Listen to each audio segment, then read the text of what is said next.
नमस्कार साथियों, मैं प्रशांत परमार। तो आज हम पढ़ने वाले हैं एक ऐसे खास टॉपिक को जिसके यूपीएससी और एमपीपीएससी में लगातार प्रीलिम्स में और मेंस में बड़ी डिमांड देखने को मिली है, जैसे कि जिसका नाम है हिमालय पर्वत, द ग्रेट हिमालय माउंटेन। अगर हम प्रीलिम्स के पॉइंट ऑफ व्यू से बात करें तो हर साल एमपीपीएससी और यूपीएससी 2 से 3 क्वेश्चन आंसर हिमालय पर्वत से पूछता है। तो वहीं अगर हम मेंस की बात करें तो 5 मार्कर और 10 मार्कर्स हर हर बार एक या दो क्वेश्चन आंसर वहाँ हमें देखने को मिलते हैं। अगर प्रीलिम्स की बात करें तो वो ये पूछ लेता है कि हिमालय पर्वत के निर्माण में जो सिद्धांत है उसका ऑप्शन दे देगा हमें। हिमालय पर्वत में किन 2 प्लेट का रोल है वो हमें ऑप्शन में दे देगा। कौन सी पर्वत चोटी किस पर्वत श्रृंखला में मौजूद है उसका हमें ऑप्शन देखने को मिल सकता है। और अगर हम कंसेप्चुअल की बात करें तो ये पूछ सकता है कि हिमालय पर्वत का जो निर्माण है प्लेट विवर्तनीय सिद्धांत के अनुसार हमें समझाइए।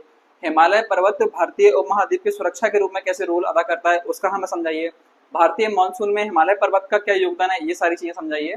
तो प्रीलिम्स एग्जाम और मेंस एग्जाम में लगातार हिमालय पर्वत या हिमालय पर्वत माला से कई सारे क्वेश्चंस लगातार हमें 4 से 5 साल या उससे पहले भी कई सारे कॉम्पिटेटिव एग्जाम्स में या फिर बढ़ने एग्जाम्स में ही फैक्चुअल क्वेश्चंस आंसर पूछे गए हैं। तो in this lecture we will complete today the great Himalaya mountain. तो आज का जो हमारा लेक्चर होगा पूरा हिमालय पर्वत के ऊपर होगा कि हिमालय पर्वत का निर्माण कैसे हुआ, कौन कौन से सिद्धांत उसके निर्माण में सहायक हैं या उसको समझने में सहायक हैं, उसकी पर्वतमालाएं, उनके ऊपर के टॉप शिखर्स यानी कि उनकी जो प्रमुख चोटियां हैं, उनका प्रादेशिक विभाजन, प्रमुख दर्रे, हिमालय का जो महत्व है, वो सारी चीजें हम कंप्लीट करेंगे। तो फर्स्ट ऑफ ऑल हम अपने चैप्टर का नाम लिखते हैं हिमालय पर्वत।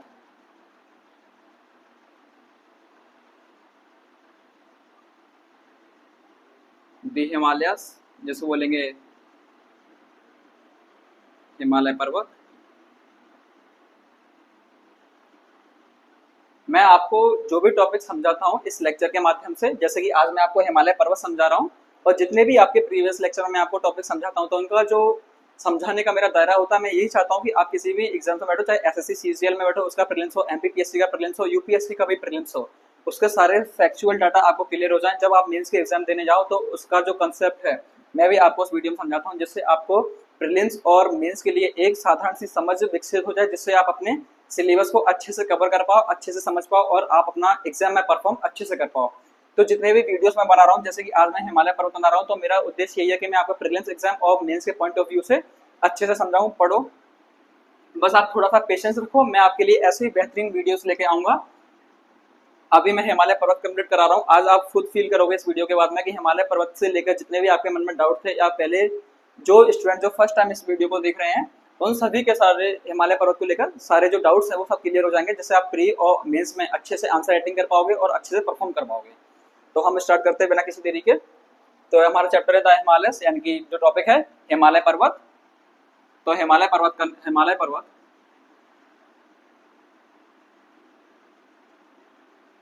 हिमालय पर्वत बलित पर्वत का उदाहरण है। हिमालय पर्वत जो है बलित पर्वत का उदाहरण है। इसका निर्माण इसका निर्माण तेथिस भूसन्नति हिमालय पर्वत बलित पर्वत का उदाहरण है। इसका निर्माण तेथिस भूसन्नति में निक्षेपित अपसादों के निक्षेपित अपसादों के वलित होने से हुआ है। इसका जो भी पूरा प्रोसेस होगा वो आपको मैं क्लियर समझाऊंगा इस डेफिनेशन के बाद में। मैं आपको पहले डेफिनेशन लिखाऊंगा ताकि आपको मेंस के जो छोटे 2 या 5 मार्कर आंसर लिखने में एक प्रॉपर डेफिनेशन के रूप में हो। फिर उसका पूरा कंसेप्ट समझाऊंगा, जिससे आपको पूरा टॉपिक जो है प्रीलिम्स और मेंस के एग्जाम के पॉइंट ऑफ व्यू से कंठस्थ हो जाए। तो भूसन्निधि में निक्षेपित अपसादों के विलित होने से हुआ है।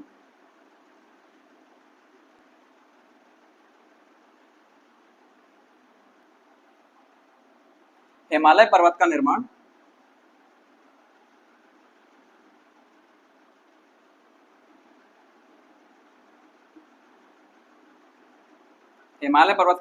टर्शियरी काल में हुआ। टर्शियरी काल में होने से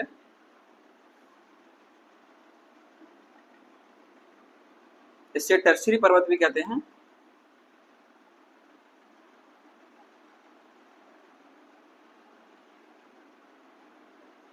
इसे टर्शीय पर्वत भी कहते हैं। तो अब देखो, मैं आपको एक छोटा सा कंसेप्ट समझाता हूँ। ये है भारतीय प्लेट और ये है हमारे यूरेशिया प्लेट।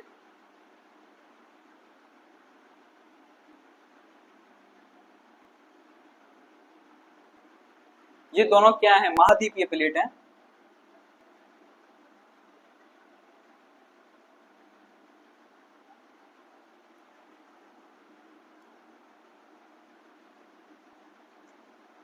महाद्वीपीय प्लेट। जब इंडियन प्लेट यानी कि भारतीय प्लेट यूरेशिया प्लेट से टकराई, तो इसके बीच में जो अपशिष्ट तैथिस सागर था, ये भारतीय प्लेट है जो एक महाद्वीपीय प्लेट है, ये है यूरेशिया प्लेट, ये भी एक महाद्वीपीय प्लेट है। जब भारतीय प्लेट यूरेशिया प्लेट से टकराई, या फिर यूं कहें कि ये दोनों प्लेटें अब आपस में टकराई, तो इनके बीच का जो सागरीय क्षेत्र था, अपशिष्ट तैथिस सागर, तो इसके अंदर जितने भी सेडिमेंट थे, क्या थे? सेडिमेंट यानी कि अपसाद। तो वो क्या हो गए? जब Indian plate and then this Eurasia plate, जब ये आपस में टकराए, तो इनके बीच का जो अपशिष्ट सागर था, इसके बीच में जितने भी सेडिमेंट थे, वो जब टकराए थे, वो ऊपर की तरफ उठ गए। और इस प्रोसेस या बलित पर्वत के, ये ही बलित पर्वत का उदाहरण है। तो देखो, भारतीय प्लेट टकराई यूरेशिया प्लेट से, और इसके बीच में जो भी अपशिष्ट तैथिस सागर है, इसके बीच में जो भी सेडिमेंट्स है, अपसाद हैं, वो क्या हो गए? अब देखो कैसे हो गए ऊपर। ये है भारतीय प्लेट और ये है यूरेशिया प्लेट। इस तरीके से आपने बात समझी? ये है भारतीय प्लेट और ये है यूरेशिया प्लेट। जब भारतीय प्लेट यूरेशिया प्लेट टकराई, तो उसके बीच का जो तैथिस अपशिष्ट सागर था, ये उसके अंदर जितने भी सेडिमेंट थे, अपसाद थे, वो क्या हुए? इन दोनों प्लेटों की टक्कर से क्या हो गए? ऊपर की तरफ उठ गए, और इससे निर्माण हुआ हमारे हिमालय पर्वत का, द ग्रेट हिमालय माउंटेन। तो भारतीय प्लेट और यूरेशिया प्लेट के टकराने से अपशिष्ट तैथिस सागर के जो अपसाद हैं, वो क्या हो गए? आपस में बलित हो गए, यानी कि फोल्ड हो गए, ऊपर की तरफ मुड़ गए, और इससे निर्माण हुआ किसका? हिमालय पर्वत का। यह है हिमालय पर्वत। तो मैंने आपको बताया था कि हिमालय पर्वत बलित पर्वत का उदाहरण है, यानी कि जब दो प्लेट टकराई, तो आपस के जो सेडिमेंट था, वो क्या हुआ? ऊपर की तरफ फोल्ड हो गया, यानी कि बलित हो गया। दूसरा, इसका निर्माण तैथिस भूसंनिधि में निक्षेपित अपसादों के बलित होने से हुआ है। तो यह यह है तैथिस सागर। इसके बीच में जो भी अपसाद थे, सेडिमेंट थे, वो क्या हुए? ये दोनों प्लेटों के बीच में आ गए और ऊपर क्या हो गए? फोल्ड हो गए, बलित हो गए, तो होने से हुआ है। तो हिमालय पर्वत का जो निर्माण है, वो है भारतीय प्लेट और यूरेशिया प्लेट की टक्कर से। और ये दोनों जो प्लेट हैं, वो है महाद्वीपीय प्लेट है। इनके बीच में जो तैथिस अपशिष्ट सागर था, उसके बीच में जो भी अपसाद भरे पड़े थे, जब ये दो प्लेट बड़ी वेग के साथ में आपस में टकराई, तो जो भी अपशिष्ट तैथिस सागर में जो अपसाद थे, वो ऊपर की तरफ फोल्ड हो गए, यानी बलित हो गए, और इस प्रकार निर्माण हुआ हिमालय बलित पर्वत का। तो मुझे लगता है कि ये कॉन्सेप्ट आपको बहुत अच्छे से और आसान भाषा में समझ में आ गया होगा। अभी तक के लिए सिर्फ इतना समझो, आगे जो भी पढ़ाऊंगा कंसेप्ट और क्लियर होते चले जाएंगे आपको। तो ये था हिमालय पर्वत और इसका एक छोटा सा इंट्रोडक्शन कि हिमालय पर्वत बलित पर्वत का उदाहरण है। इसका निर्माण तैथिस भूसंनिधि में निश्चित अपसादों के बलित होने से हुआ है। हिमालय पर्वत का निर्माण टर्शरी काल में होने से इसे टर्शरी पर्वत भी कहते हैं। भारतीय प्लेट और यूरेशिया प्लेट के टकराने से इसके बीच में जो भी तैथिस अपशिष्ट सागर है, उसमें जो भी सेडिमेंट्स हैं, जब वो आपस में प्लेटों के माध्यम से टकराए, तो ऊपर क्या हो गए? बलित हो गए, फोल्ड हो गए, और इस पर निर्माण हुआ हमारे हिमालय बलित पर्वत का। अब चलो आगे की कहानी।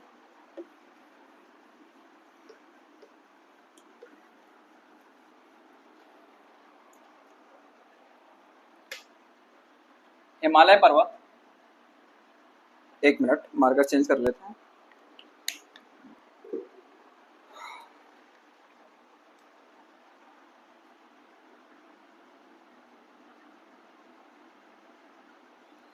हिमालय पर्वत चार मुख्य हिमालय पर्वत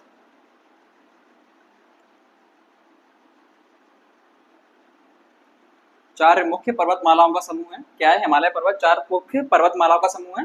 तो फर्स्ट ऑफ ऑल आएगा इसमें ट्रांस हिमालय, जो कंप्लीट हिमालय स्ट्रक्चर को कंप्लीट करते हैं। तो ये है पहला ट्रांस हिमालय, और फिर सेकंड हम पढ़ेंगे महान हिमालय,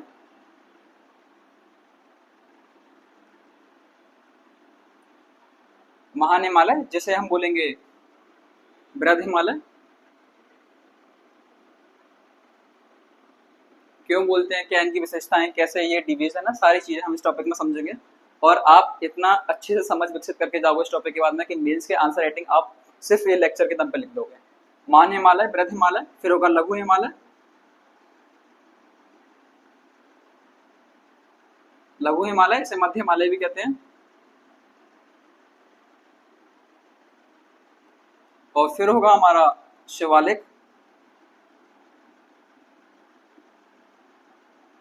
शिवालिक हिमालय, या फिर वायु हिमालय। तो हिमालय जो है 4 प्रमुख पर्वतमालाओं का समूह है, जिसमें ट्रांस हिमालय आता है, महान हिमालय यानी बृहद हिमालय, लघु हिमालय यानी मध्य हिमालय, और फिर शिवालिक हिमालय जिसे हम वायु हिमालय कहते हैं। अब ये प्रमुख जो 4 पर्वतमालाएं हैं जो है, इनको हम एक एक करके खोल के अच्छे से पढ़ेंगे और कंप्लीट हिमालय पर्वत का जो स्ट्रक्चर है उसको हम अच्छे से समझेंगे। तो फर्स्ट ऑफ ऑल हम पढ़ेंगे ट्रांस हिमालय।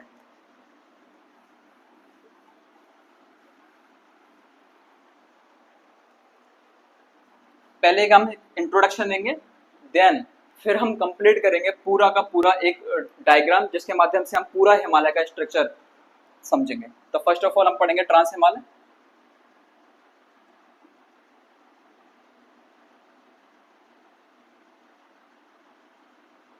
ट्रांस हिमालय के अंदर 3 प्रमुख श्रेणियां हैं। ट्रांस हिमालय के अंदर प्रमुख 3 पर्वत श्रेणियां हैं, जिसका पहला नाम है काराकोरम, पहला है काराकोरम श्रेणी, सेकंड है लद्दाख श्रेणी,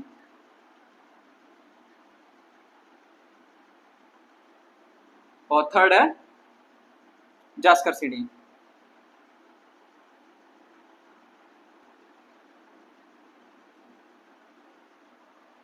ट्रांस हिमालय 3 प्रमुख पर्वत श्रेणियों का भाग है, जिसमें 3 भागों में बटा हुआ है, काराकोरम श्रेणी, लद्दाख श्रेणी, देन जास्कर श्रेणी। और भी बहुत कुछ ट्रांस हिमालय के बारे में। ट्रांस हिमालय हिमालय पर्वत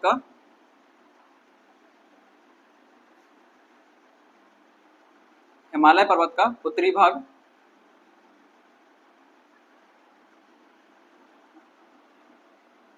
सबसे प्राचीन हिमालय,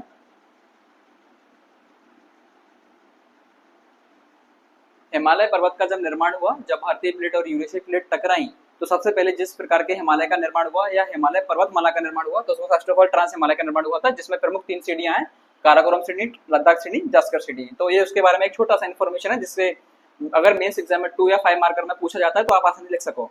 तो हिमालय पर्वत का उत्तरी भाग, सबसे प्राचीन हिमालय,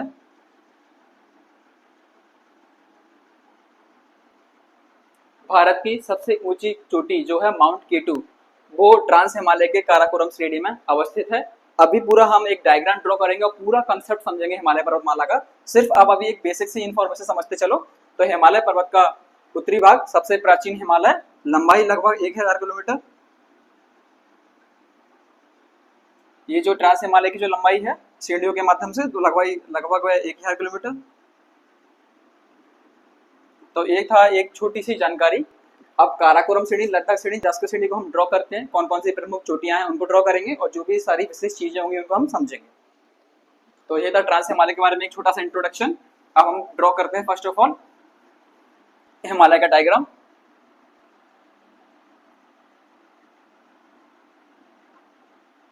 एक रफली डायग्राम है, प्लीज हंसना मत अगर थोड़ा सा भी उल्टा सीधा गलत बने। मैं पूरा प्रयास करूंगा आपको अच्छे से समझाने का।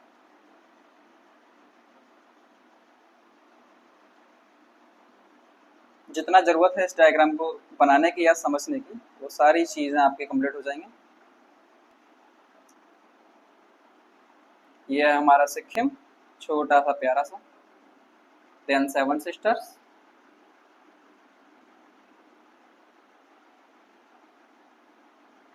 जितना जरूरत है उतना बनाएंगे सिर्फ। अब मेरी बात सुनो ठीक आज से।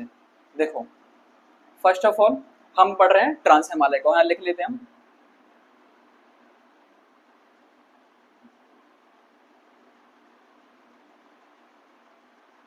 और ट्रांस हिमालय 3 प्रमुख श्रेणियों में बटा हुआ है।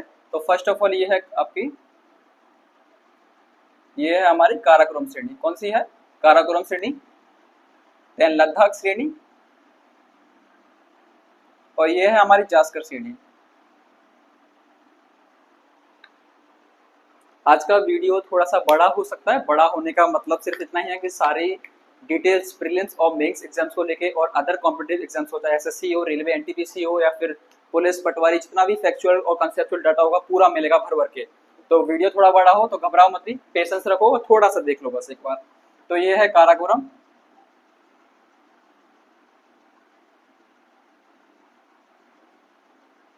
काराकोरम श्रेणी, देन लद्दाख श्रेणी,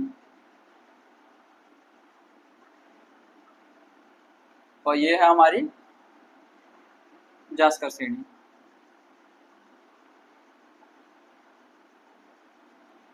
भारत की सबसे ऊंची चोटी माउंट केटू, ये है काराकोरम पर अवस्थित।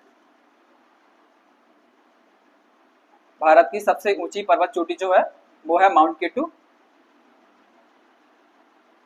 माउंट केटू जिसे गॉडविन ऑस्टिन भी कहते हैं, गॉडविन ऑस्टिस, जिसकी कुल लंबाई है 8,611 मीटर, 8,611 मीटर। लद्दाख श्रेणी के अंदर जो सबसे ऊंची चोटी है वो है माउंट कैलाश, जो हमारे शिव भगवान का निवास स्थल है। कैलाश पर्वत जो फिलहाल चाइना के अधिकृत क्षेत्र में है, चाइना की सीमा के अंदर है, ये है माउंट कैलाश।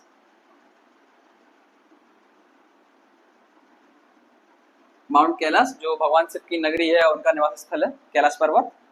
और ये है एक हमारा माउंट कॉमेट, ये जास्कर श्रेणी की सबसे ऊंची चोटी है, माउंट कॉमेट। तो ये था एक ट्रांस हिमालय के बारे में एक छोटा सा इंट्रोडक्शन दिया मैंने। और फिर ट्रांस हिमालय जो काराकोरम श्रेणी, लद्दाख श्रेणी, जास्कर श्रेणी का समूह है। भारत की सबसे ऊंची चोटी माउंट केटू, गॉडविन ऑस्टिस जिसे कहते हैं, 8,611 मीटर की लंबाई है, वो यहाँ पड़ेगी। लद्दाख श्रेणी का सबसे ऊंचा शिखर या जो पर्वत चोटी है वो है माउंट कैलाश, जिसे हम कैलाश पर्वत के नाम से जानते हैं, जो भगवान शिव की नगरी है। और तीसरा है जास्कर श्रेणी में सबसे ऊंची जो चोटी है वो है माउंट कॉमेट। तो ये बात होती है हमारे ट्रांस हिमालय की। इसकी जो कुल लंबाई थी वो थी 1,000 किलोमीटर, कुल लंबाई जो है वो थी 1,000 किलोमीटर। हिमालय का सबसे उत्तरी भाग और सबसे प्राचीन हिमालय, क्योंकि इसका निर्माण सर्वप्रथम हो चुका था। तो मुझे लगता है कि ट्रांस हिमालय के बारे में ये जानकारी आपके लिए संपूर्ण है। एग्जाम के पॉइंट ऑफ व्यू से आपसे ये पूछेंगे कि माउंट केटू, गॉडविन ऑस्टिन कहाँ अवस्थित है, तो ट्रांस हिमालय के काराकोरम श्रेणी में अवस्थित है। माउंट कैलाश कहाँ अवस्थित है, तो लद्दाख श्रेणी में। माउंट कॉमेट कहाँ अवस्थित है, तो जास्कर श्रेणी में। और आपसे क्रम भी पूछ सकते हैं प्रीलिम्स एग्जाम में 1 2 3 नंबर देके। तो फर्स्ट ऑफ ऑल कौन सी श्रेणी आएगी, तो काराकोरम श्रेणी, लद्दाख श्रेणी और जास्कर श्रेणी, यही क्रम है हिमालय पर्वत में ट्रांस हिमालय के अंतर्गत। आप इस क्रम को याद रखना, पर्वत चोटियों को याद रखना, और सारी चीजें आपकी ऑटोमेटिक हो जाएंगी। अब समझो इस टॉपिक की अभी तक की सबसे इंपोर्टेंट बात, ये जो माउंट केटू है, गॉडविन ऑस्टिन, 8611 मीटर, जो भारत की सबसे ऊंची चोटी है, ये पाकिस्तान के अधिकृत क्षेत्र में है। कहाँ है ये, पाकिस्तान के अधिकृत क्षेत्र में है। ये है पीओके, क्या है, पीओके, पाकिस्तान ऑक्यूपाइड कश्मीर में। यानी कि भारत की जो सबसे ऊंची चोटी है माउंट केटू, गॉडविन ऑस्टिन, वो कहाँ पड़ती है, पीओके में, यानी कि पाकिस्तान ऑक्यूपाइड कश्मीर में। अब बात हो गई ट्रांस हिमालय की। अब हम सेकंड पढ़ेंगे हमारा मान हिमालय या बृहद हिमालय। ये आपको समझ में आ गया, तो अभी मिटा देते हैं इसको। आशा करता हूं कि आप कॉपी पेन पेपर लेके बैठे होगे साथ में। अभी कई सारी इंफॉर्मेशन मैं आपको दूंगा, बस आप पेशेंस रखिए अच्छे समझने के लिए। तो ये हो गया ट्रांस हिमालय। सेकंड हम पढ़ेंगे, सेकंड है हमारा महान हिमालय।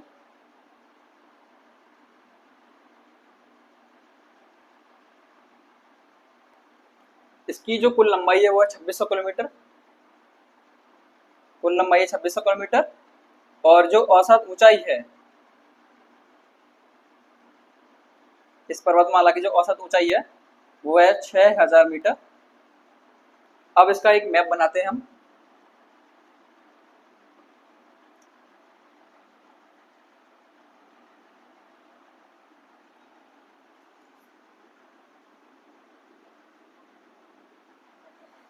तो ये है हिमालय पर्वत, हमारा हिमालय पर्वत का सबसे बड़ा हिस्सा या सबसे बड़ा भाग, जिसे हम महान हिमालय या बृहद हिमालय के रूप में देखते हैं।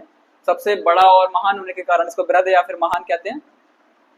सबसे ज्यादा लंबाई या सबसे ज्यादा पर्वत शिखर जो है वो इसी पर पाए जाते हैं।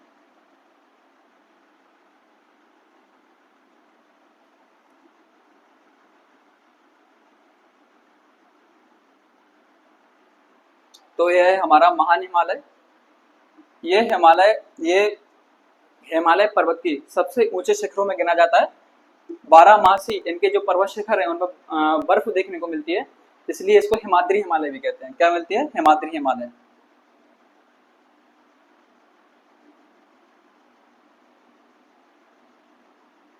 इसे हिमाद्री हिमालय भी कहते हैं क्योंकि हमारे हिमालय पर्वत का सबसे बड़ा और महान हिस्सा यही वाला पार्ट है, इसीलिए इसे महान हिमालय या फिर बृहद हिमालय कहते हैं। इसके पर्वत शिखर या हिमालय पर्वत में जितनी भी पर्वतमालाएं हैं, 4 है ना, ट्रांस हिमालय, महान हिमालय, लघु हिमालय और शिवालिक वाला। तो महान हिमालय की जो ऊंचाई है वो सर्वाधिक है, इसलिए इसके 12 महीने इसके पर्वत शिखरों पर क्या होती है? बर्फ जमा रहती है, इसलिए इसको हिमाद्री भी कहते हैं। औसत ऊंचाई 6000 मीटर है, 2600 किलोमीटर इसकी कुल लंबाई है। अब भारत के अंतर्गत और वैश्विक स्तर पर जो इसका महत्व है और पर्वत चोटियों के माध्यम से, तो कौन कौन से प्रमुख है वो हम देखते हैं। तो फर्स्ट ऑफ ऑल ये है हमारा नंगा पर्वत। जी बिल्कुल, आपने बिल्कुल नाम सही सुना।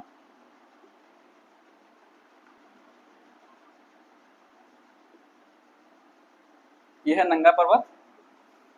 ये है कंचनजंगा जो बृहद हिमालय के अंतर्गत भारत की सबसे ऊंची चोटी है। कंचनजंगा जिसकी कुल लंबाई है 8598 मीटर, 8598 मीटर जो इसकी कुल लंबाई है। ये है हमारा माउंट एवरेस्ट जो वैश्विक स्तर पर चर्चा का हमेशा विषय बना रहता है, क्योंकि पूरे विश्व की जो सबसे ऊंची पर्वतमाला है या सबसे ऊंचा पर्वत शिखर है वो है माउंट एवरेस्ट, और पूरे विश्व की जो सबसे ऊंची पर्वतमाला है वो है हमारा हिमालय। और हिमालय में भी कौन सा भाग? महान हिमालय का सबसे ज्यादा जो रोल है, ये है हमारा कैलाश, ये जो है ये है माउंट एवरेस्ट।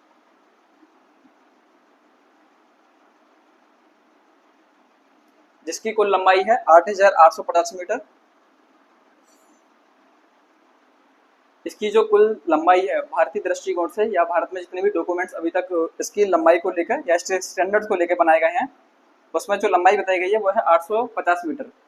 हाल ही में 2-3 साल पहले चाइना के द्वारा जो डाटा जारी किया गया था, उनके अनुसार हिमालय पर्वत की जो लंबाई है वो लगातार बढ़ती जा रही है, और उन्होंने अपने जो डॉक्यूमेंट्स में अपना डाटा दिया है वो है 8851 मीटर।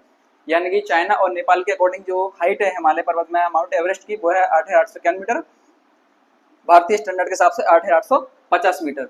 एग्जाम में जो आए पहले उसको प्रेफर करना, और जो नहीं आए तो फिर जो हमारे इंडियन के अकॉर्डिंग है उसको प्रेफर करना।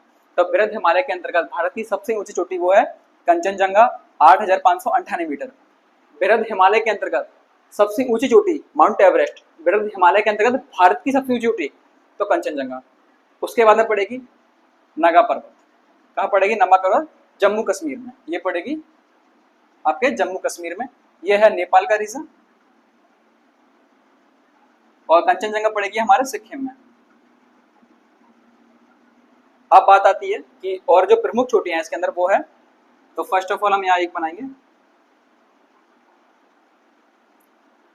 एक अभी सारे नाम लिखाऊंगा, स्टेट्स के नाम भी लिखाऊंगा आपको मैं।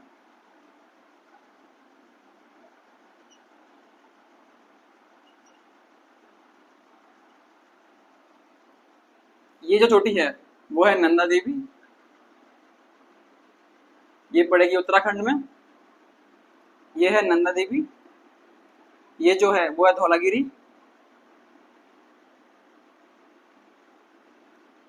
बात हो रही है महान हिमालय या बृहद हिमालय के अंतर्गत, याद रखना, भूल मत जाना। धौलागिरी जिसे बोलते हैं अन्नपूर्णा,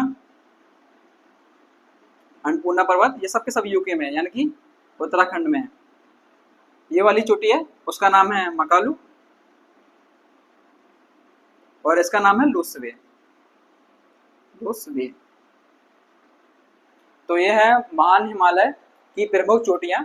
मगर हम महान हिमालय की बात करें तो पहले हमने पढ़ा ट्रांस हिमालय। ट्रांस हिमालय 3 प्रमुख पर्वत श्रेणियों का भाग है, काराकोरम, लद्दाख और जास्कर। इसको हमने अच्छे से कंप्लीट किया, और जो एक बेसिक जानकारी थी वो हमने पढ़ ली। महान हिमालय जो ट्रांस हिमालय के बाद में पड़ेगा, यानी कि उसके दक्षिण में पड़ेगा। इसकी जो कुल लंबाई है वो 2600 किलोमीटर, औसत तो है 6000 मीटर। साल भर बर्फ होने के कारण इसका शिखर इतनी ऊंचे हैं कि इसके शिखर पर सालों भर बरसात हो रहती है, क्या बोलते हैं, बर्फ। तो इसे हिमाद्री हिमालय भी कहते हैं। पूरे विश्व की सबसे ऊंची चोटी जो माउंट एवरेस्ट है वो भी महान हिमालय में पड़ती है, नेपाल के राज्य में।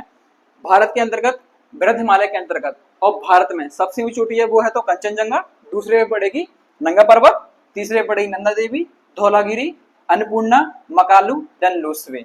ये प्रमुख चोटियां हैं भारत के दृष्टिकोण से। अगर बात आए कि बृहद हिमालय के अंतर्गत भारत की सबसे ऊंची चोटी कौन सी है तो वो कंचनजंगा, देन क्रम होगा नंगा पर्वत, देन फिर नंदा देवी, धौलागिरी, अन्नपूर्णा, मकालू, लोसवे। ये सब लंबाई के हिसाब से मैं आपको क्रम बता रहा हूँ।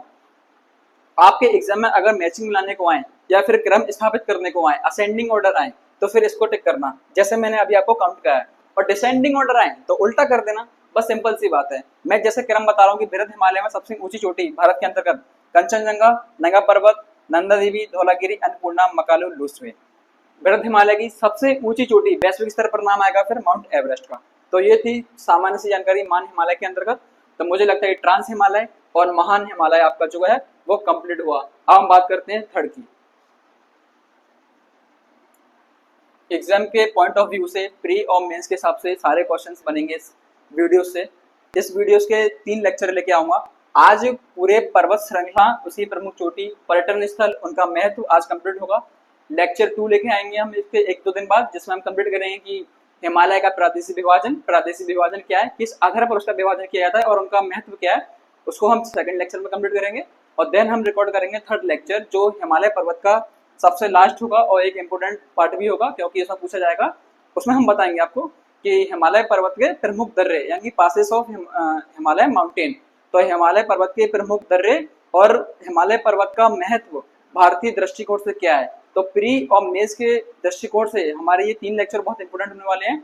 आज लेक्चर फर्स्ट है, देन सेकंड और थर्ड हम कंप्लीट करेंगे और हिमालय पर्वत से जुड़े जितने भी सारे फैक्चुअल डाटा होगा हम कंप्लीट करेंगे। तो अभी हमने कंप्लीट किया अपना क्या बोलते हैं इसको, महान हिमालय को, और देन फिर कंप्लीट किया था हमने। अब हम कंप्लीट करेंगे अब थर्ड पढ़ेंगे हम लघु हिमालय या फिर मध्य हिमालय।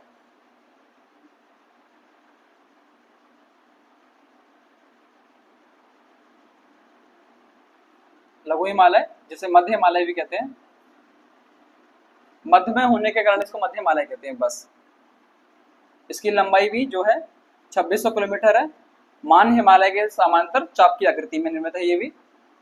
अगर इसकी हम सामान्य इसके पर्वत शिखरों की ऊंचाई की बात करें तो वो है 3500 से 4500 मीटर ऊंचाई।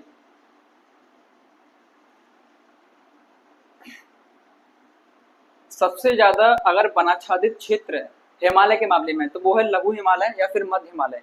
मध्य हिमालय एक ऐसा रीजन है जहाँ सबसे ज्यादा वन देखने को मिलते हैं। तो सबसे ज्यादा वनाच्छादित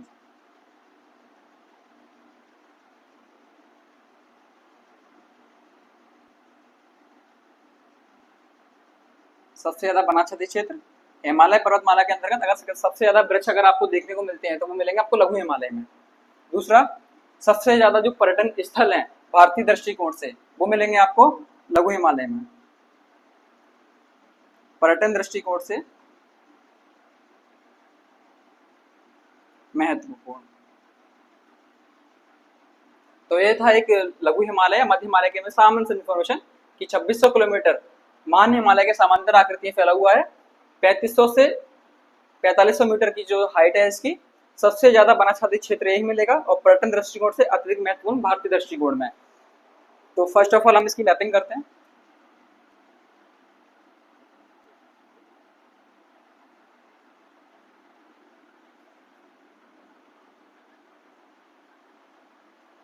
ये हमारा लघु हिमालय या फिर मध्य हिमालय, मध्य में होने के कारण इसका मध्य हिमालय नाम रखते हैं। और ऊंचाई सामान्यतः कम है 3500 से 4500 मीटर, तो इसलिए हम इसको लघु हिमालय के रूप में देखते हैं। अब हम बात करते हैं इसकी सबसे मेन इंपोर्टेंट थिंग की। लघु हिमालय या फिर मध्य हिमालय 5 प्रमुख श्रेणियों का समूह है। 5 प्रमुख श्रेणियों का समूह है। जैसे कि हमने पढ़ा ट्रांस हिमालय। ट्रांस हिमालय 3 प्रमुख श्रेणियों का समूह था, काराकोरम, लद्दाख और ये था एक जास्कर। फिर हमने पढ़ा महान हिमालय। तो महान हिमालय के दृष्टिकोण से वैश्विक स्तर पर और भारत के दृष्टिकोण से या पॉइंट ऑफ व्यू से सबसे जो क्वेश्चन प्रिय पूछे जाते हैं वो पर्वत शिखर को लेकर पूछे जाते हैं। तो महान हिमालय के अंतर्गत पढ़ने वाले जो भी पूरे पर्वत शिखर है उनको हमने कंप्लीट किया। उसके सामान्य से इंट्रोडक्शन को कंप्लीट किया। देन हम थर्ड पढ़ रहे हैं लघु हिमालय या फिर मध्य हिमालय, मध्य में होने के कारण मध्य हिमालय कहते हैं। ये भी प्रमुख 5 श्रेणियों का समूह है। तो फर्स्ट ऑफ ऑल ये पड़ेगी, देखो मैं ये ब्लैक कलर से करता जा रहा हूँ ताकि आपको अच्छी समझ में आ जाए। मैं आशा करता हूँ कि वीडियो में ये दिखाई दे जाए। पहला ये पड़ेगा, दूसरा ये, तीसरा यहाँ पड़ेगा, देन फोर्थ एंड फिफ्थ।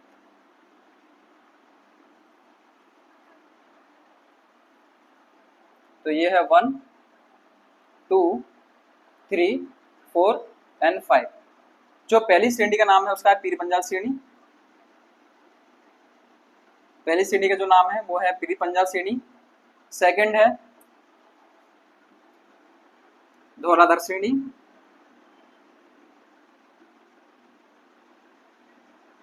तीसरा है मसूरी श्रेणी।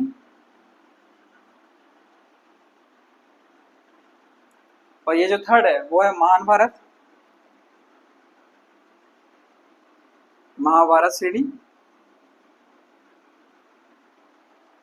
तो पहला है पीर पंजाल श्रेणी, दूसरा है धौलाधर श्रेणी, तीसरा है मसूरी श्रेणी, महाभारत श्रेणी और नाग टिब्बा। देखो मैं आपको एक छोटी सी चीज बताऊं, ये जो लाइन मैंने ड्रॉ की है वो भारतीय सीमा के अंतर्गत आपको दिखाई दे रही होगी, बट इसका ये मतलब नहीं है कि ये जो श्रेणियां हैं ये भारतीय उपमहाद्वीप में या भारतीय सीमा के अंदर है। देखो कोई भी पर्वतमाला होती है या कोई भी पहाड़ होता है, कोई भी पर्वत श्रृंखला होती है, उसकी चौड़ाई बहुत ज्यादा मैटर करती है। मैं आपको बताऊं कि जो मध्य हिमालय है फिर लघु हिमालय, इसकी चौड़ाई है 60 से 80 किलोमीटर। कितना है? 60 से 80 किलोमीटर। तो ये जो महाभारत श्रेणी है और नाग टिब्बा जो है ये नेपाल की सीमा को भी टच करते हैं। किसको करते हैं? ये नेपाल की सीमा को भी टच करती हैं। तो ऐसा मत समझना कि मैंने ये लाइन ड्रॉ भारतीय उपमहाद्वीप भारतीय सीमा के अंदर कर दी है। लाइन ड्रॉ करने का सिर्फ इतना मतलब था ताकि आप इन श्रेणियों के मध्य में जो गैप है और उनके बीच में जो भी मैंने डिटेल्स लिखी है वो आपको अच्छे से समझ में आए। ट्रांस हिमालय, मान हिमालय आपको कैसे अलग दिखाई दे रहा है वो आपको समझ में आए, पूरी चोटियां आपको एग्जैक्ट समझ में आए, कोई भी कंफ्यूजन ना हो, ना देखने में, ना पढ़ने में, ना समझने में। फिर मैंने मध्य हिमालय थोड़ा दूरी पे बनाया। दूरी पे बनाने का मतलब ये है कि आपको चीजें जो ड्रॉ लाइन की है और मैं माउंटेन्स और उनके जो नाम लिख रहा हूँ वो आपको अच्छे से समझ में आए। तो इस जो मान हिमालय लघु हिमालय की जो चौड़ाई है वो 60 से 80 किलोमीटर है। तो जो महान भारत है ना और ये नाग टिब्बा ये क्या है? नेपाल के रीजन में है। ये किसमें है? नेपाल के रीजन में है। तो पहले पड़ेगा पीर पंजाल श्रेणी, धौलाधर श्रेणी, मसूरी श्रेणी उत्तराखंड में पड़ेगी ये, महान भारत और नाग टिब्बा पड़ेगी क्या बोलते हैं इसको, नेपाल के क्षेत्र में। तो ये थी प्रमुख 5 श्रेणियां जिनसे मिलकर बना है पूरा लघु हिमालय या फिर मध्य हिमालय। तो मध्य हिमालय या फिर लघु हिमालय 5 श्रेणियों का समूह है। पीर पंजाल श्रेणी पहले पड़ेगी, धौलाधर श्रेणी, मसूरी श्रेणी, महाभारत श्रेणी और नाग टिब्बा। यही क्रम है। अगर आपको पूछा जाए कि उत्तर से दक्षिण की ओर महान हिमालय या वो सॉरी मध्य हिमालय के अंतर्गत श्रेणियों का जो है क्रम लिखिए, तो first of all Pir Panjal श्रेणी, धौलाधर श्रेणी, मसूरी श्रेणी, महाभारत और नाग टिब्बा श्रेणी। ये था पूरा हमारा लघु हिमालय और मध्य हिमालय। अब हम बात करेंगे इसके प्रमुख पर्यटन क्षेत्र की। भारतीय दृष्टिकोण से सबसे अत्यधिक पर्यटन का जो क्षेत्र है वो मिलता है हमें लघु हिमालय या फिर मध्य हिमालय में देखने को। तब वो कौन कौन से रीजन से मैं आपको बता दूं, मैं यहाँ लिख देता हूँ, आपको ज्यादा आसानी रहेगी समझने में, क्योंकि वहां फिर ज्यादा कंजेस्टेड हो जाएगा चीजें। तो लघु हिमालय या फिर मध्य हिमालय के अंतर्गत मिलने वाले प्रमुख पर्यटन क्षेत्र कौन कौन से हैं? तो पहला है वैष्णो देवी का मंदिर। वैष्णो देवी का जो मंदिर है वो हमारे मध्य हिमालय में पड़ता है। दूसरा अमरनाथ, थर्ड है केदारनाथ। मुझे लगता है कि इनकी लोकेशन तो आपको मालूम होगी कि वैष्णो देवी अमरनाथ ये पड़ते हैं जम्मू कश्मीर में, केदारनाथ बद्रीनाथ उत्तराखंड में पड़ते हैं। तो ये देखो ना, ये विस्तार आप देखो, तो राज्य के हिसाब से उनके जो प्रमुख पर्यटन क्षेत्र हैं उनको हम लिख रहे हैं क्रम से। केदारनाथ, बद्रीनाथ, मसूरी,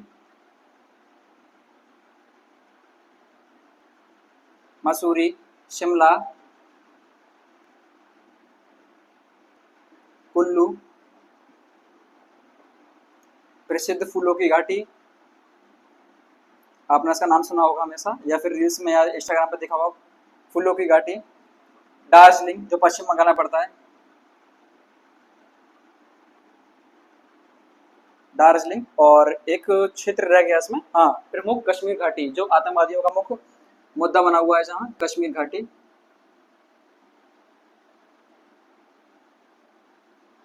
कश्मीर घाटी। तो लघु हिमालय या फिर मध्य हिमालय के दृष्टिकोण से प्रमुख पर्यटन स्थल जहाँ ज्यादा संकेंद्रण देखने को मिलता है तो वो है वैष्णो देवी, अमरनाथ, केदारनाथ, बद्रीनाथ, मसूरी, शिमला, कुल्लू, कुल्लू मनाली है, कुल्लू मनाली, फूलों की घाटी, दार्जिलिंग और कश्मीर घाटी। और अभी एक और है, गंगा नदी का उद्गम क्षेत्र गंगोत्री, और यमुना नदी का उद्गम स्थल यमुनोत्री। ये जो प्रमुख क्षेत्र हैं, वैष्णो देवी हो गया, अमरनाथ, केदारनाथ, बद्रीनाथ, मसूरी, शिमला, कुल्लू मनाली, फूलों की घाटी, दार्जिलिंग, कश्मीर घाटी, ये जो प्रमुख पर्यटन स्थल हैं वो सब कहाँ पड़ते हैं? लघु हिमालय में या फिर मध्य हिमालय में पड़ेंगे। गंगोत्री और यमुनोत्री जो ग्लेशियर हैं, जहाँ से गंगा नदी और यमुना नदी का जो उद्गम स्थल है, ये दोनों ग्लेशियर पड़ेंगे हमें उत्तराखंड में। कहाँ पड़ेंगे? उत्तराखंड में, जहाँ से महान गंगा और यमुना नदी का उद्गम है। तो ये सबकी सब जो चीजें हैं वो लघु हिमालय और मध्य हिमालय में पड़ेंगी। अब बात करते हैं कश्मीर घाटी पर। देखो, ये है मान हिमालय, ये है महान हिमालय, और ये है हमारा लघु हिमालय। कश्मीर घाटी का जो रीजन है वो यहाँ पड़ेगा,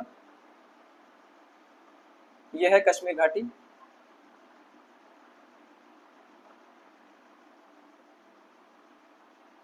तो लघु हिमालय और महान हिमालय के बीच में पड़ेगी कश्मीर घाटी, पर कश्मीर घाटी लघु हिमालय या फिर मध्य हिमालय का हिस्सा है।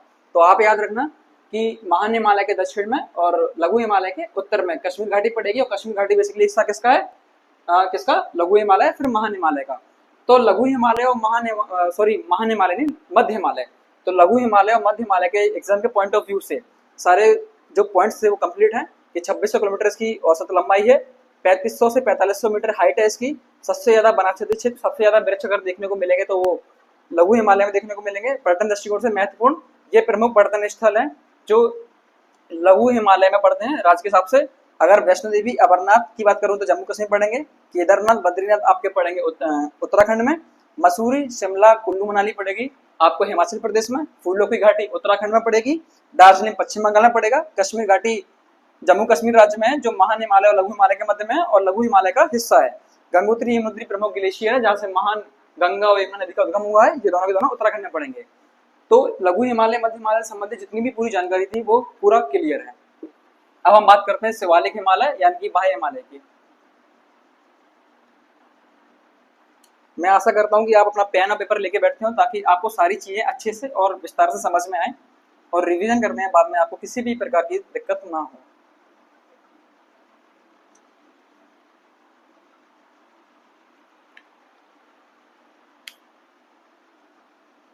अब हम बात करते हैं फोर्थ, शिवालिक।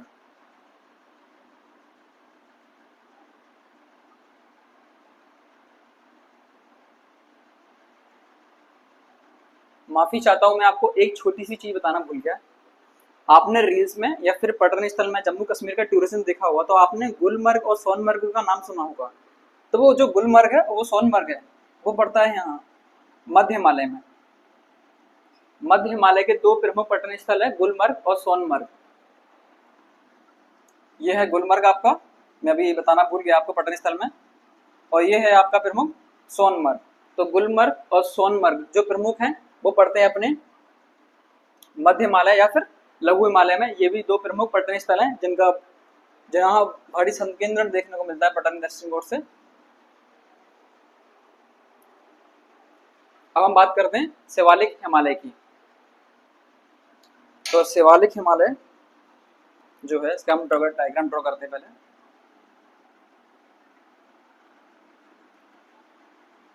ये सिर्फ सिक्किम तक फैला हुआ है। यहाँ तिस्ता नदी का जो है उद्गम स्थल है। तिस्ता नदी यहाँ से प्रवाहित होते हुए बंगाल की खाड़ी में गिरती है, पश्चिम बंगाल और पश्चिम बिहार से का जो बॉर्डर टच करता है वहां तक इसकी लंबाई है। तो जो शिवालिक हिमालय है वो सबसे नवीन हिमालय है, यानी कि हिमालय पर्वत का जब निर्माण हो रहा था तो सबसे बाद में जिस श्रेणी का निर्माण हुआ वो है शिवालिक हिमालय, सबसे नवीन हिमालय भी कहते हैं। और ट्रांस हिमालय, मान हिमालय, लघु हिमालय और बाहर की तरफ पड़ने के कारण इसको बोलते हैं आउटर हिमालय और या फिर बाह्य हिमालय।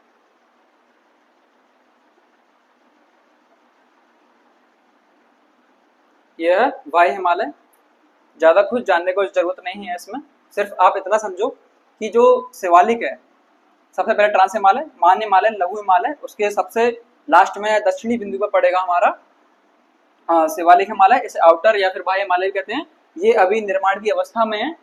जैसे ही प्लेट टेक्टोनिक की जो विवर्तनिकी की जो घटना है, भारतीय प्लेट यूरेशियन प्लेट लगातार अभी अंतर्जाहित बल के कारण अभी लगातार आपस में टकराती जा रही है। टकराने का मतलब ये है कि एक छोटा सा माइनर है, बस इसका निर्माण अभी भी जारी है।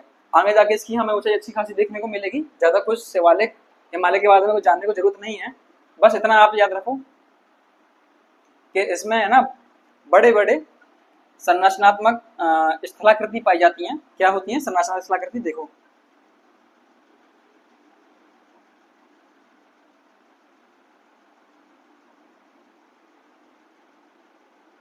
इसमें संरचनात्मक स्थलाकृति देखने को मिलती है, यानी कि बड़े चौड़े और गहरे हिस्से, बड़े चौड़े या फिर गहरे हिस्से हमें देखने को मिलते हैं, जिसे बोलते हैं संरचनात्मक स्थलाकृति, जिनको हम दून या फिर द्वार के नाम से जानते हैं।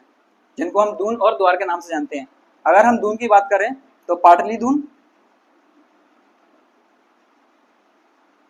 और देहरादून, और हम अगर द्वार की बात करें तो हरिद्वार। तो ये था एक छोटी सी जानकारी शिवालिक हिमालय के बीच में, जैसे बाह्य हिमालय कहते हैं, आउटर हिमालय। हिमालय पर्वत में जो नवीन हिस्सा है पर्वत श्रेणी के रूप में, तो वो शिवालिक श्रेणी है, शिवालिक हिमालय भी कहते हैं इसे। दूसरा, अभी भी निर्माण की अवस्था में है। इसके क्षेत्र, इसके जो घाटी हैं, यहाँ कई बड़े सकरे और चौड़े संरचनात्मक स्थल पाए जाते हैं, जिनको हम दून और द्वार कहते हैं। दून से बना पाटली दून और देहरादून जैसे जो हिस्से हैं वो शिवालिक में पड़ते हैं, और द्वार का मतलब है हरिद्वार। तो हरिद्वार का जो मेन जो रीजन है वो पड़ेगा हमारा शिवालिक हिमालय में। तो आज का वीडियो हम यही खत्म करते हैं। तो हिमालय का निर्माण कैसे हुआ, हिमालय की एक छोटी सी सामान्य सी जानकारी हमने फर्स्ट ऑफ ऑल समझी। कैसे यूरेशियन प्लेट और भारतीय प्लेट टकराए, अपशिष्ट स्थिति सागर में जो अवसाद थे वो कैसे ऊपर उठे और हिमालय पर्वत का उन्होंने निर्माण किया। हिमालय पर्वत 4 प्रमुख पर्वतमालाओं का समूह है, जिसमें ट्रांस हिमालय, मान हिमालय, मध्य हिमालय और शिवालिक हिमालय शामिल है। पहले हमने किया trans Himalaya complete, trans Himalaya के अंतर्गत आने वाली चोटियां को देखा। फिर किया मान हिमालय, उसकी लंबाई चौड़ाई प्रमुख चोटियों का अध्ययन किया। फिर किया हमने मध्य हिमालय, उसके प्रमुख पर्यटन स्थल, और फिर किया हमने वायु हिमालय यानी कि शिवालिक हिमालय, जैसे बोलते हैं हम आउटर हिमालय। तो यही था प्रमुख आज की। तो आज के लेक्चर में हम इतना ही सफिशिएंट है। अब इसका जब लेक्चर सेकंड लेके आएंगे उसमें हम पढ़ेंगे हिमालय का प्रादेशिक विभाजन, प्रादेशिक किस आधार पर किया गया है, कौन कौन से वो आधार है, उसका महत्व क्या है, ये सारी चीजें हम पढ़ेंगे लेक्चर 2 में। और लेक्चर 3 में पढ़ेंगे हिमालय के प्रमुख दर्रे यानी कि passes of the great Himalaya, और दूसरा हिमालय का भारतीय दृष्टिकोण से क्या इंपोर्टेंस है, वो सारी चीजें देखेंगे, जिससे हमारा एक कंसेप्चुअल एक बड़ा आंसर तैयार हो जाएगा। मैं आशा करता हूँ कि आपको हिमालय का ये जो पार्ट है बहुत अच्छे से समझ में आया होगा। हिमालय को लेकर जितने भी कंफ्यूजन थी आपको सारी चीजें क्लियर हुई होंगी। अब सिर्फ आपको ये करना है, आपके पास कोई भी सामान्य बुक हो जिसमें हिमालय वाला टॉपिक है, सिर्फ उसके फॉर्मेशन से लेकर उसकी पर्वत श्रृंखलाओं तक का जो आज हमने पढ़ा उतना रिवीजन करो, आपको सारी चीजें कंटेस्ट तरीके से समझ में आएंगी। जब तक के लिए आपसे मैं विदा लेता हूँ, तब तक के लिए धन्यवाद। जय हिंद, जय भारत।